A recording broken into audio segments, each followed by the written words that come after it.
Okay, Okay. this is one thing that get you really good for track. Get good. That's the worst advice ever.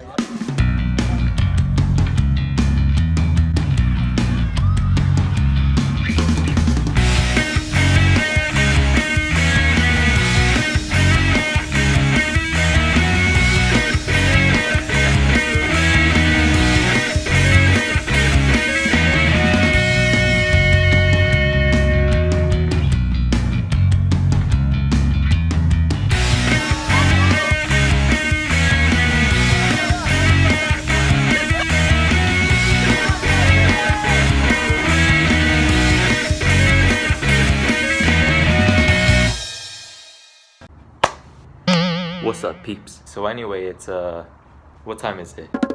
6:08 a.m. Maybe the regular person doesn't wake up this early. I don't know, but you know, it's whatever. I'm also filming outside right now, just cause my parents are asleep and I don't want to wake them up. So anyway, I want to talk about aerobic base building and easy mileage, since today we're doing easy mileage at practice. Now I do this not only to foreshadow what my team will be doing in the future, but also to educate you on proper training so that you can make the most out of your running. Now maybe my coach would explain it differently, but there's just the way I'm gonna do it. Now for the purposes of this video, I'm going to say that there are 3 phases in training for track and field and cross country across pretty much all running events in track, ranging from probably maybe not the 100-200 meters, but probably the 400 meters, the 800 meters, the mile, and the 5K and 10K. The 3 phases are 1. Aerobic base building. The second phase is mid-season, where you're running a high mileage and doing really hard long workouts to try and expand on all of the fitness that you've already gained before It's too late. and last, but many would consider not least, 3 The last final stage. is peaking time, where you're training to be in the best possible shape for the last race of your season. So first for aerobic base building. Now in the case of track and field this season, I took off about 2 weeks after cross country and then started at a really low 12 miles in a week and then slowly built up from there. So I went 12, 15, 19, 23, 27, and this week I'm trying to hit 31. And then I'm going to continue to build up until I hit 50 to 60. So typically during aerobic base building season, people are out of shape. People usually use substantial fitness after taking a break off after cross country season, but that's okay because you're spending all of the aerobic base building season, which could be several weeks or months, just building up mileage and fitness and getting that base back so that you can coast into the track season. Now for the first several weeks of your base building phase, I would recommend doing nothing but easy runs and maybe strides. Now after a few weeks of training or after you've built up to substantial mileage, you can now incorporate long runs or light tempos, or what have you been seeing from me recently, rhythm runs. Once you get later into your base building phase, I also recommend doing strides, especially for track, because it stimulates those fast twitch muscles and keeps that turnover going so that when you run fast paces at the beginning of your season and in your preseason races, it doesn't feel as fast. Personally, for me, I'm going to spend about 9 or 10 weeks building up from my lowest mileage to my highest mileage, building up from 12 miles a week, which is what I did my first week back from cross country, up until 50 to 55 miles a week. After base building is phase 2, mid-season, where you're trying to build the most amount of fitness. At this point, you will start doing workouts that are tailored towards your specific event. After you build up to your highest mileage in your aerobic base building phase, you will now keep that mileage or maybe drop it a little depending on what your coach says. I don't know, it ranges from person to person. You will now run that mileage for the majority of the mid-season and the regular season, so pretty much February, March, April, and maybe May, depending also which state you are from. Incorporate workouts into that mileage. Now as someone who's concentrating on the 3,200 meters for track, some workouts I've done are a 4x mile, 8x800 meters, a 2x mile at a very fast pace, and 10 to 12 by 400 meter repeats. These workouts are designed to build on your fitness more than anything and expand on your VO2 max and lactate threshold, which I will get into right now. Now, if you've taken AP Bio, you may recall that after the 10 steps of glycolysis and cellular respiration, pyruvate typically exits from the cytosol in the cell to the mitochondria to then go on to the Krebs cycle. But you may also remember that oxygen is required as an electronegative molecule in the electron transport chain in order to somewhat pull electrons from the least electronegative proteins in the electron transport chain to the most electronegative proteins to where it eventually falls to oxygen. and makes water. So what do you do when you do not have oxygen available? Well, different organisms do different things. Humans in particular do lactic acid fermentation. When glucose or other organic compounds that have turned into glucose are broken up during glycolysis, they produce NADH from NAD+, and the 6 carbon atoms in glucose are turned into 2 3-carbon molecules called pyruvate. Now at this point, glucose has been oxidized and NADH has been reduced. And not only does this process produce NADH, which further facilitates the production of adenosine triphosphate in the electron transport chain and Krebs cycle, but what do you know? Glycolysis also produces ATP. So if you could somehow reverse the process and cause glycolysis to repeat over and over again,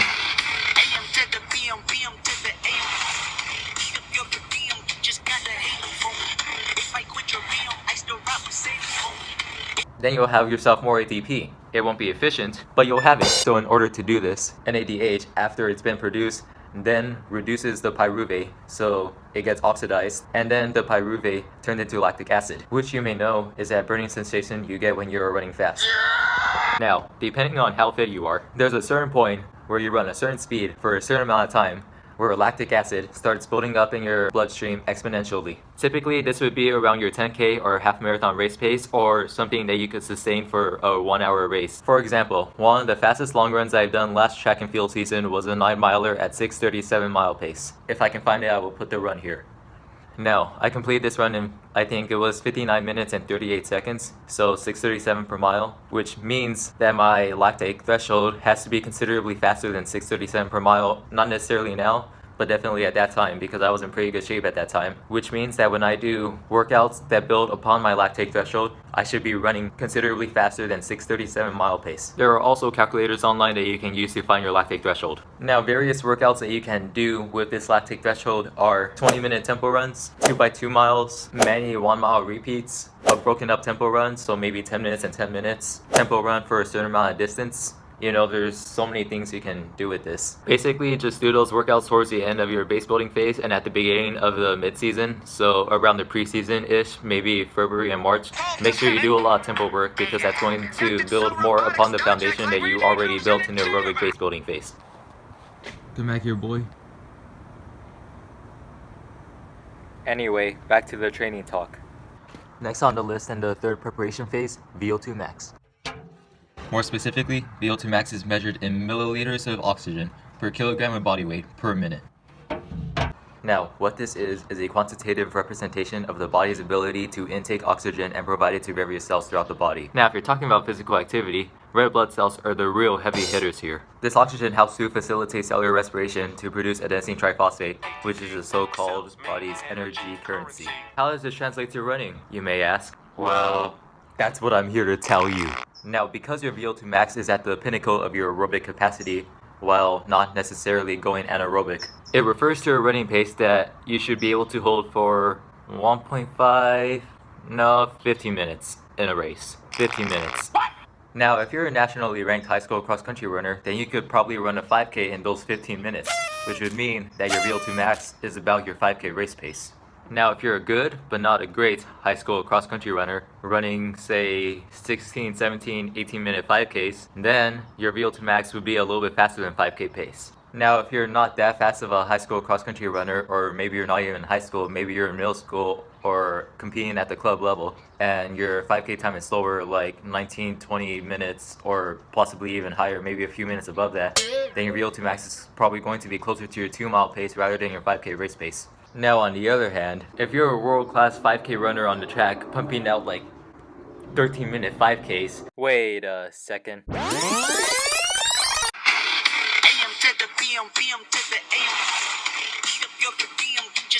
Then obviously your VO2 max is going to be a lot slower than your 5K race pace. Now you may ask, what kind of workouts can you do to train your VO2 max? Well, there are a myriad of workouts that you can do that feel kind of fast and you're breathing pretty hard, but it shouldn't feel that fast because remember, we're not necessarily going anaerobic. And it's a pretty manageable pace. Not necessarily comfortably uncomfortable like your tempo pace, but it should still feel manageable to a certain extent. Now, in training to race distances that are between about 3,000 to 5,000 meters, which, by the way, may very well be the events that demand your VO2 max the most, you should be doing intervals and workouts that are between about 800 to 1,600 meters, because that's when you'll be running the pace that's around your VO2 max and will train your VO2 max the most. Now, if it's a particularly tough workout, or if you're in perhaps very good shape, maybe you're a world-class athlete, then you could perhaps hold your VO2 max pace for 2 to 3 kilometers in a workout, which, by the way, would be Very impressive. Mo. Kelly. Kipchoge. Now, how much speed work you incorporate into your VO2 max workouts and throughout the mid-season overall is going to depend on which event you do. Now, a middle distance runner may not be doing very many workouts or very many intervals within their workouts that are around their VO2 max pace, but they'll be doing a lot of intervals between about 150 meters and 600 meters, say. Whereas a 5K runner will be doing VO2 max the most, and then Just sprinkle in a few 400s for that turnover. So to recap,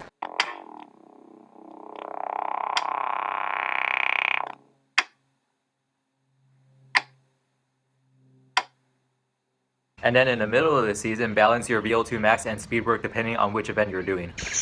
And now I will quickly explain how to peak for the postseason. This is when you're peaking. This is it. You've done all of your base work. And you've built upon that fitness with all of that VO2 max and speed work in those gut-wrenching workouts where you just want to kill yourself every second. You know what I'm talking about. So now it's time to peak. When you're peaking, you want to do a lot of speed work that's significantly faster than your race pace. This could be 400, 800, or 1K repeats for 3,200 meter and 5K runners, or flying 150s and fast 200s for middle distance runners. And now to get rid of all of that residual fatigue that you've accumulated over the course of many weeks by pounding your legs many times with a lot of high mileage weeks, you're now going to lower that weekly mileage. And this is in the pursuit of making you as fresh and bouncy as possible for the last race of your season. That's all I have to say about how to periodize your season. Now I will leave this in the hands of some of my teammates. What's up? Just getting in an extra mile before practice. I gotta do 7, but everyone else is doing 6. Bro, how do you train for track? How do you train for track? Yeah. You eat A lot. You eat Pasta. a lot that doesn't even. Yeah, you eat a lot. You eat a lot. You have to eat your carbs. Can you please delete that? Diet. I want you to delete that. That's a bloomer, please. You know what? You need proper diet, you need proper training as far as like speed and time of day. And what is There you go, proper Jay. training? When I need esports. I do not know exact exact circumstances, but I know around what to do. Somewhat. Idea. Broad Man, in terms. 3 years, Bro, James is gonna be captain, honestly. 3 years. That's okay, No you're doubt just a about it. freshman. When I was a freshman, I only knew what that told me, so. Yeah! Jesse, how do you train for track? Bro. It's gonna be a montage. Bro. We're trying to make this a montage. Bro. Just montage it. Bro. At the end, you know, season 1, just have a. Bro. Why are we calling it season 1? Why are you calling? Why are you calling it Because season 1? You're calling it like a series. No, because it's a It is season 1. it's a 2019 track and field season. Yeah. And then the 2019 cross country season will be season 2. Yeah. That's fair enough. Yeah. But after that, you'll be gone. So. Well, yeah. After that, I'll be gone. So, I mean, I'll come back, but So yeah. dark. It got so dark. So- But you'll be gone. At least you could see the Cavs project on at least you YouTube. could watch the videos and. What the heck? At least I was in the beginning. The heck? Hey, don't worry, you can. I'll make I'm a- technically the co-founder. I'll What you make a talking 2.5 about? minute segment for you. You like just I did see with Steve. Evan Speed, the fastest one on track on cross country. Bro, I was like, break 16 for break. like- This is why you need to watch Cavs Product.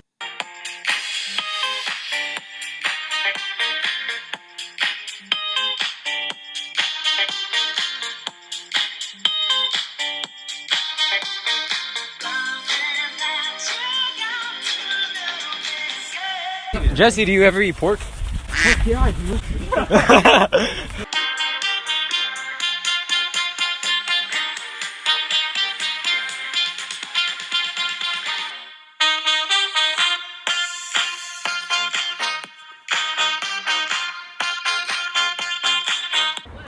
Look at this dude. What was your mileage? 6.43. Hey, guess what? What? I'm recording a Snapchat because I ran out of storage. How do you train for track? You run a lot. Make sure you rest. Eat a decent amount. You're good. More specifics. How do you periodize your training? Like it's like the bare minimum. heavily like just 3 normal day runs, like throughout the week, and then on Saturdays 1 long. Yeah, we're gonna stretch. Like the absolute basics. Or no, we're gonna do stretch. The track, I don't know what the specifics are gonna be, but I'll just follow whatever the coach says. That's what everyone's saying. It's all about consistency. Consistently doing what? Consistently having proper mileage. You don't want to go too out of your range. You make sure you're working up to that mileage and you don't go too over for the proper race you're running. Okay. Yeah, and also diet. It's also a key factor. Consistency, diet, and making sure your sleep is on point. Right. You have a lot of energy.